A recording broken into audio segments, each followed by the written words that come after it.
Thanks for tuning in to Cooking with Class. I'm Emily Fowler with the JCCC Foundation. It's good to see you all today. And I'm here in the kitchen with our guest chef for the day, Frank Willis. Hi, Frank. How are you? Good. How are you doing today? I'm doing fine.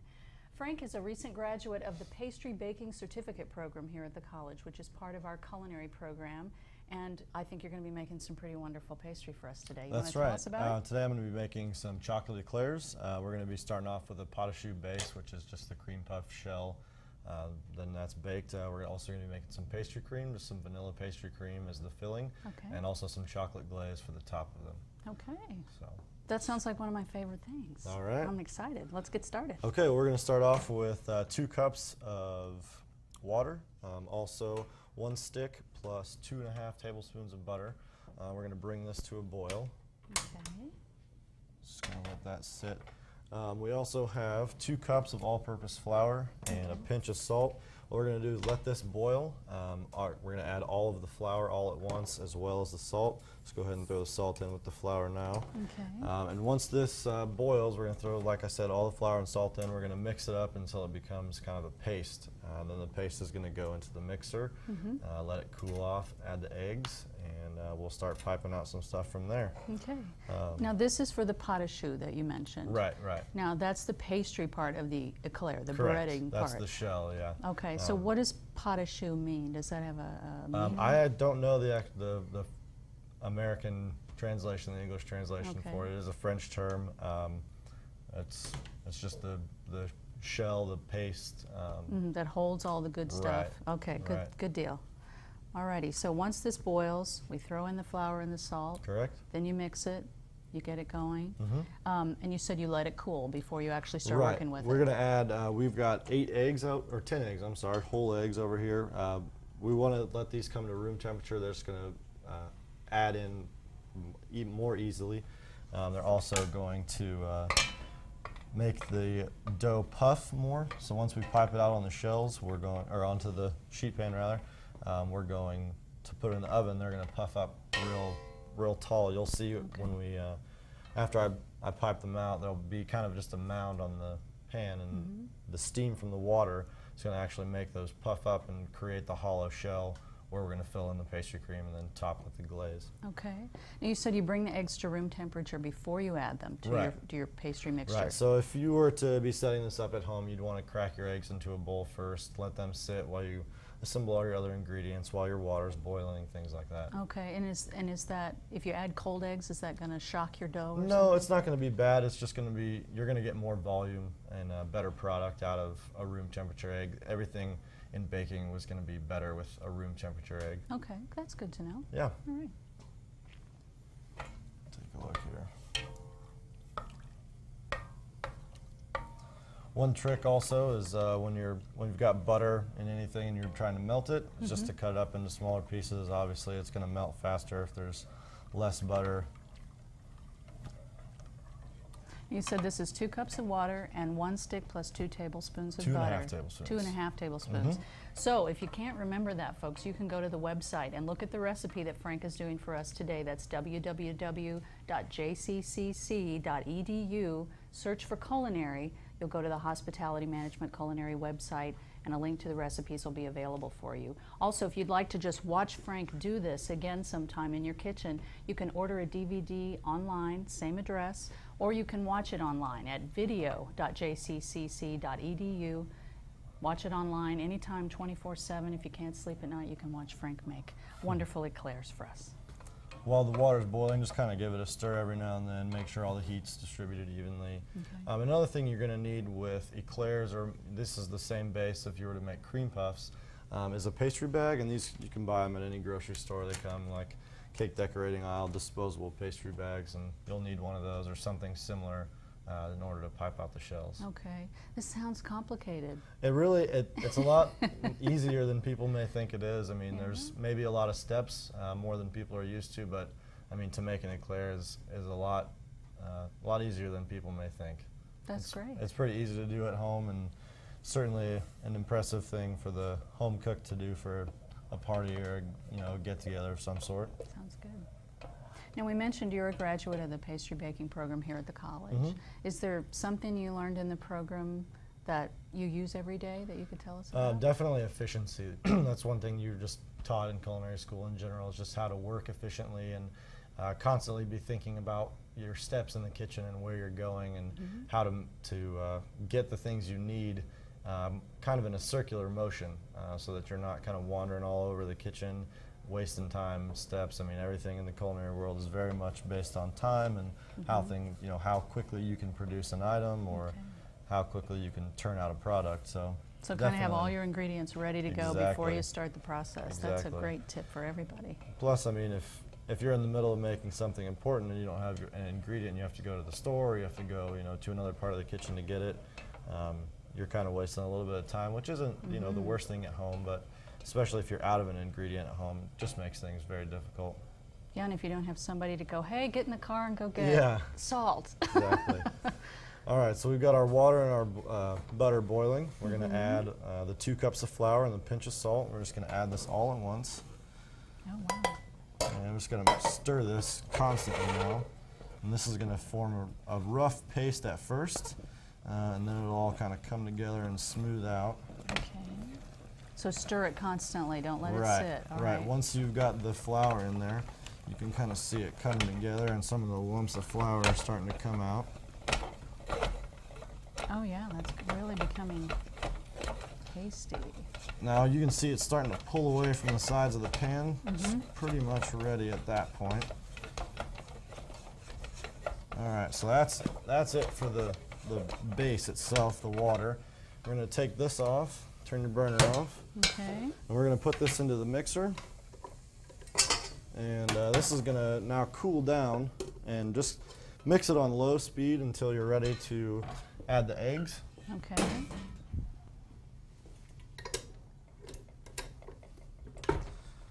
Just on like 1 or 2, and you'll see the steam kind of come out of there.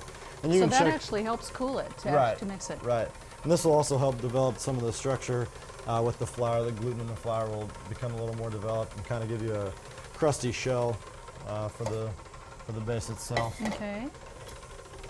You can see the steam coming off here, and especially with the metal bowl, I mean, you can feel the heat, and you just want to let it cool down 2 or 3 minutes, just basically until it's cool enough you can add an egg without worrying about it being cooked. Okay. If the bowl's too hot for your hand, then chances are good that it's probably too hot for the egg. So it's kind of a good way to measure that. The eggs are very sensitive to that heat, aren't Sure. they? Sure. Okay, so while this is cooling down, we can go ahead and start with our pastry cream. Okay. Right here I've got 3 cups of whole milk, and we've got 8 egg yolks. We've got a cup of sugar. Okay. And ½ cup of flour. Now these are just egg yolks. I separated these earlier just so they'd be at room temperature as well. Okay. We're going to go ahead and turn this on high, get our milk going. And you're using whole milk, whole no milk. skim, no skim. 1%. No way. That's good. No low fat here. So just going to kind of whisk this around. If we just let the milk sit and boil, it'd scald on the bottom, it would burn. Okay. We don't want that in our pastry cream. It'll make the burn part will come off the bottom of the pan once we add the rest of the ingredients, and it'll produce like brown chunks in the pastry cream, which that's bad. Right. That's not really something bad. we want. Just kind of stir that around a little bit. You don't have to be constantly on that. Okay. You're going to want to whip up your egg yolks. Just kind of mix them up so that they're not solid yolks anymore. Okay. Add all of your sugar all at once, and you need to stir this immediately after you add sugar to eggs. Because sugar will cook raw egg yolks, and you just don't want that. Really? It won't turn out, yeah. So just a chemical reaction of some kind? Exactly, yeah. What do you know? Get it all mixed in, make it nice and smooth. Exactly. Just kind of light and ribbony. And then we're going to add the whole ½ cup of flour all at once as well. Okay. Kind of mix this in. And once the milk boils, we're going to do a process called tempering. We're going to take our hot ingredient and we're going to add it a little bit at a time to the cold. Okay. And that's just so we don't take all the hot, put it into the cold all at once. And with this case, we have eggs, so we don't want to cook the eggs. Okay. So we're going to, whoops, just going to temper that together. Okay. Well, So and now those are really great tips too, because if you add things in the wrong proportion or at the wrong time or at the wrong temperature, you can basically be done and have to start all over again. Right. Okay. If you were to take all of your hot milk all at once and add it into the eggs, it would probably cook them, and that's not something you want right now. You want to wait until they're all combined, everything's ready to go. Okay. And I'm going to use the same whisk just to keep the milk going. Because we're going to mix all this together Exactly. eventually anyway. Okay.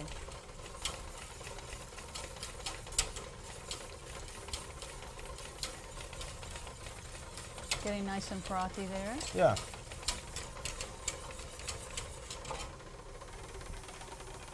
How's This the is dough starting, coming? yeah, it's starting to get cool. If you want to take a feel on that, see what it feels like. Not too yeah, bad. it's just kind of warm at this point, Yeah. not hot. So we're just going to keep that going on speed 1.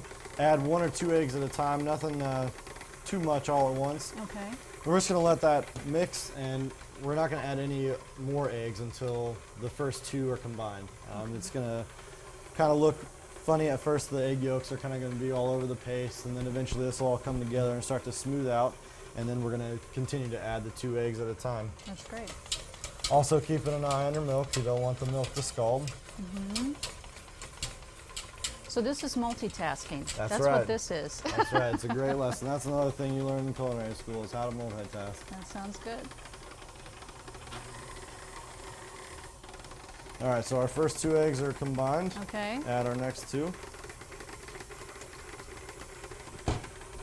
And you can start. So I'm sorry. So at first you've got egg yolk kind of all over the dough, Right. and it's eventually just going to mix together. Exactly, and you can Okay. see it's starting to become from the rough paste that we first put in here and starting to smooth out, become more creamy consistency, really. Okay.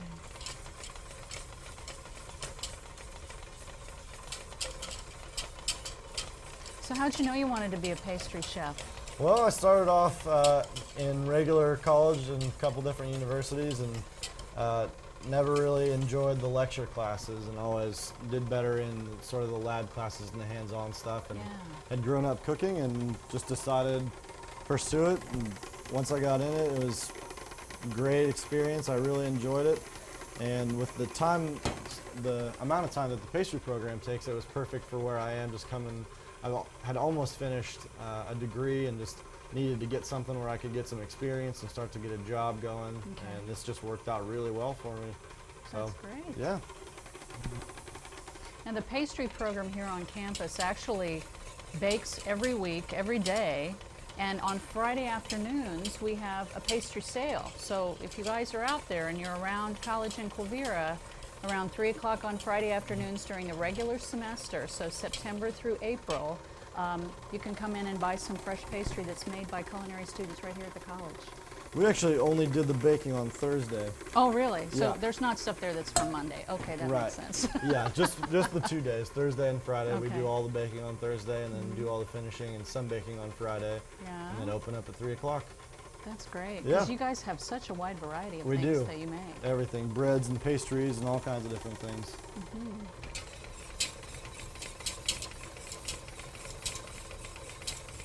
Oh, this is getting really frothy Yeah, now, so we're boiling, that's aren't we? boiling. So we're gonna pour this milk in here. We're gonna leave the heat on because we're gonna need that still. Okay, So add just- a little bit, Okay. mix that up. I'm going to get a little milk facial here.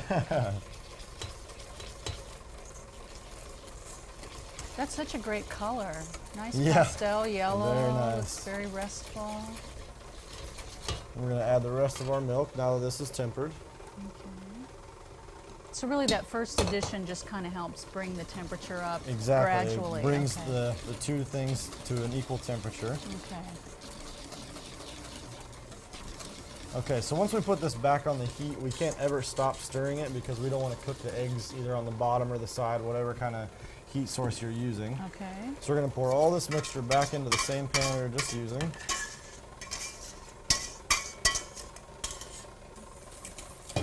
And then back on the heat. And now we always have to stir this. We always have to be aware of what's going on. Okay. If you've got rowdy teenagers at home, this is a good time to get them in the kitchen and have them help. Because this is going to take just a little bit. We're going to want to bring this to the very first boil. And you're going to be here for a little bit. You always want to make sure you're scraping the corners of the bowl or the pan, make sure you're scraping the sides just so you don't have any small pieces of cooked egg in there. Okay. Do you want me to take on the role of rowdy teenager Sure, and stir you got this for it. you? Okay. Gonna keep stirring. This is like hands-on pastry making. This We're is going to so add our last 2 eggs to the pot au choux. And as soon as those are combined, we're going to be ready to go with that.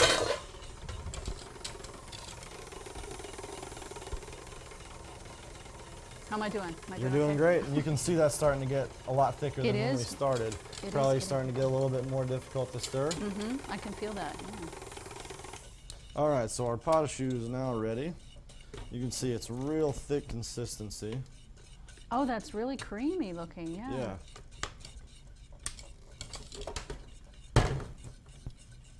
How's the pastry cream coming? It's really becoming much thicker now. Has it boiled yet? Not quite. We're almost there. Okay. Wow, I haven't been a rowdy teenager for a long time. All right. So now we've got our pot au choux base ready. We've got all of our eggs incorporated. We're just going to kind of scrape the bowl, make sure all the little last pieces that may have stuck to the side are ready. Okay, and we're boiling over here now. Okay, we can pull that off the heat. All right. Turn that off. This is one thing you want to make sure you stir constantly, just so none of the eggs get cooked. And at this point, what you want to do is put it into a container and put it in the fridge. You want to make sure that you put some saran wrap down on top of it because this will form a skin. Okay. So I've got some of that right here. Right, you've done that already. And this has been refrigerated overnight. This is cold, ready to go. So you can really make that a day ahead of time if you want Absolutely, to. yeah. Okay. And this is something that, I mean, you could eat this just as pudding if you wanted to. No big deal on that. Okay. So here's our pastry cream ready. We're going to pipe out our shells. So we've got our pastry bag. Fill up your pastry bag a little bit, just as much as you feel comfortable with. And then we're going to bake these at 400 degrees for about 25 minutes. What you really need to pay attention to not open the oven. Once you've got them in there, the moisture content from the water and the butter is really going to help to puff these up and So cause you the can't be shell. checking on them every Right. couple minutes. You really need just to need leave them to alone. stay faithful. Just let that thing sit in there for a little bit and puff up. And you can check it after about 20 minutes or so. I mean, you'll probably start to smell it. So we have a sheet pan with parchment. You can also use butter or a little bit of nonstick spray, whatever you feel comfortable Okay. with. Just pipe these out. And you can't pipe them too close together because when they puff up, obviously they're going to touch together. They do expand, okay. Wow, you make that look so easy. You want to try a couple? Let's just let you All do right. it. And one thing when you're filling up the pastry bag, it's good just to kind of give it a squeeze, make sure you don't have any big air bubbles in there. Make sure that when you're piping things out, you don't get a big air bubble pop and it'll make your product not come out quite nice. Okay, So there's that. We're going to stick these in the 400-degree oven. alrighty. I've got some shells prepared. Very So good. what we're going to do is take a paring knife. and So we're gonna- this is what they look like after they're baked, Right, obviously. right. This Okay. is after the 400-degree oven, and they've come out. They've puffed up. You can see it's instead of being the consistency like this, they've puffed up quite a bit. We're going to take a paring knife, turn them over on the bottom, just kind of insert it a little bit, give it a couple of twists, make a little hole on both ends. And this is where we're going to fill up with our pastry cream. Okay. While the pastry cream would be cooling down, this is when you'd make your chocolate glaze. And we just have a double boiler basically here. This is just water in a pan, nothing fancy. Turn that on high. What we have here is 1 pound of chocolate and a ½ pound of butter. That's going to make a chocolate glaze. We're going to dip the eclairs in that after we've got them filled up. That's going to be my favorite part. I'll just tell you that right now. And this is something you want to be real watchful of. Chocolate will burn very easily. Okay. And so just kind of give it a couple stirs every now and then. Just pay attention to what's going on. Now, can you use any kind of chocolate here? Are these semi-sweet or milk This chocolate? is semi-sweet, yeah. Certainly you can use whatever you're comfortable with. There's quite a few gourmet chocolates you can get. Grocery store chocolate's fine, whatever you feel comfortable using. Okay. And that's just going to melt down. Fill these up. So we're doing our little holes in the back here Right. one more time. And you can use a vegetable peeler if you want to, whatever utensil you have around in the kitchen. Okay.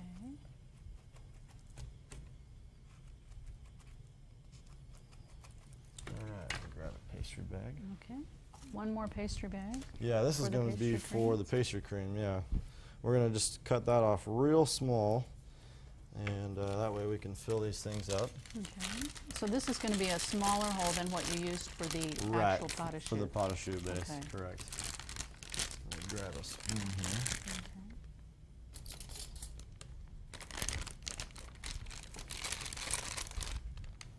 And this pastry cream can also be flavored with anything you want. Vanilla, cocoa powder works really well.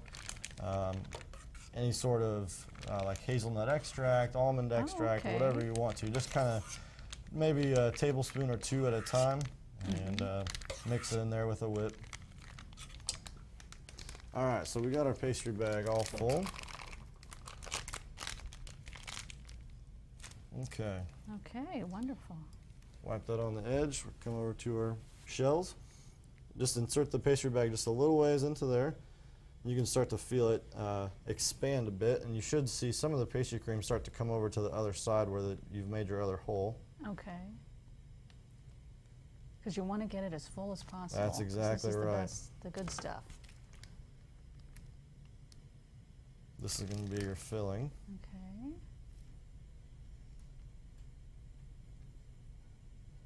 And if you have a pastry tip at home, certainly you can use that, whatever you feel comfortable with. You don't have to have one, so that's nice, but Okay. certainly they'll make it just as easy. Does that make it a little easier to control, maybe? Right, doesn't- it does make it easier to have the pastry bag go inside of the eclair shell. Okay.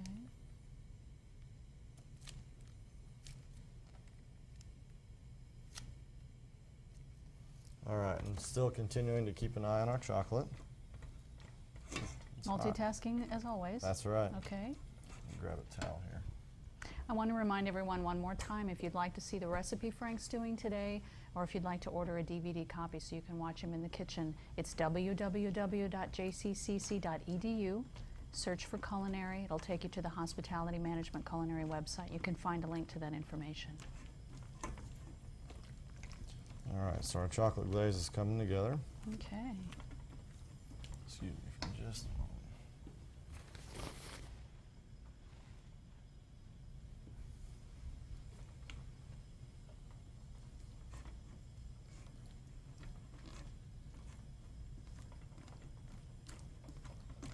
As soon as all the chocolate melts out and all the butter melts out, it'll combine real nicely. Okay. Be a very smooth glaze. And this can also be poured over cakes or whatever sort of pastry you have at home, or whatever you feel comfortable putting it over. You could dip pretzels in it or anything like that. okay. Very useful. Marshmallows. Sure. Cakes.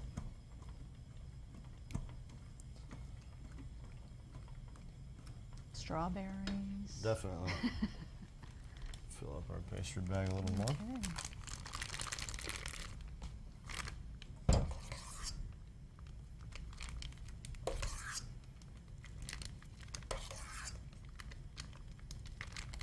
Today we're just using vanilla pastry cream. Okay. Nothing special today. I think it looks pretty special. I'm getting anxious to taste.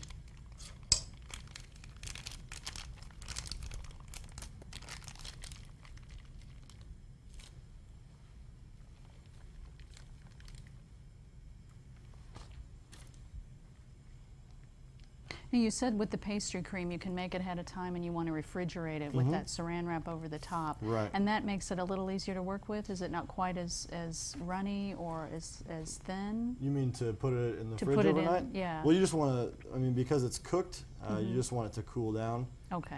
It'll be pretty hot, obviously it's just boiled. So you just want to make sure that it's not warm. You don't have to have it cold by any means.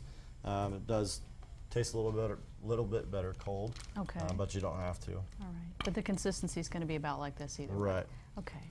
Depending on the recipe for pastry cream you use, it'll be a little thicker or a little loose, just depending on the style that you've used. Okay. Oh, and our chocolate's getting very melty. Yeah.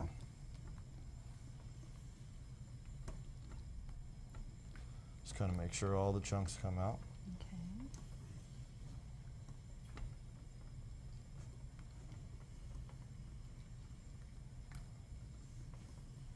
If anybody out there is interested in the pastry baking certificate program, if you're already somebody that likes to bake at home and you think you'd like to make a career of it, again, go to that website at the college, www.jccc.edu, search for culinary, and information about the program is also on our website. And we do have financial aid available and scholarships that you can apply for. So if you think, you know, you're a non-traditional student, you'd like to get into it, you can check it out and find out online. All right, this is coming together pretty well. This is going to be what we dip the top of the eclair in. Oh, I can smell the chocolate now. That's like one of my favorite smells. Chocolate and butter. Oh, yeah. Can't beat it. That must be a good part of your job, too. You get to smell all those wonderful Absolutely. smells. After a while, though, you don't want any more sweets after being around it 6 days a week. Well, I can imagine. That's why I'm not a pastry chef, Frank. I always want to eat pastry. I bet. All right, so you can see that's coming together very nicely. It's real smooth, no more chunks of butter, no more chunks of chocolate. Right. All right, so we're going to take this off, turn the heat off. Make sure we got everything mixed.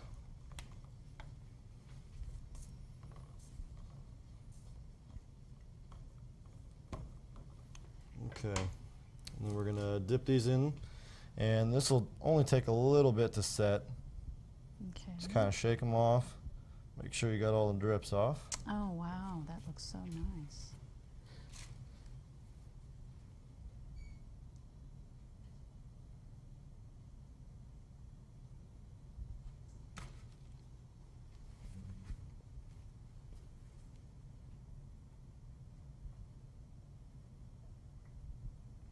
And those are pretty much ready.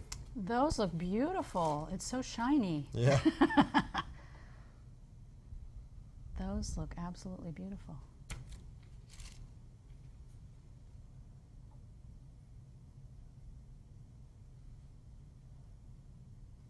All right. Okay. Now, you may have had enough sweets for the week, but not me. All right. So may I have a You taste may. of one of these? Enjoy. Which one do you recommend? That gonna one take- looks pretty good. Okay, Yeah. I'm going to take this first one that you did right here. That Okay. chocolate's going to be real soft right now, but it's going to be very good.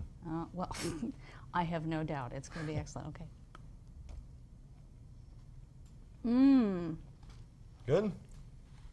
Very good. Thank you so much. welcome. Oh, wow. That is wonderful. Oh, thank you, Frank Willis, welcome. for being with us today. Thank you very much. I'm Emily Fowler with chocolate on my lips, and thanks for tuning in to Cooking with Class.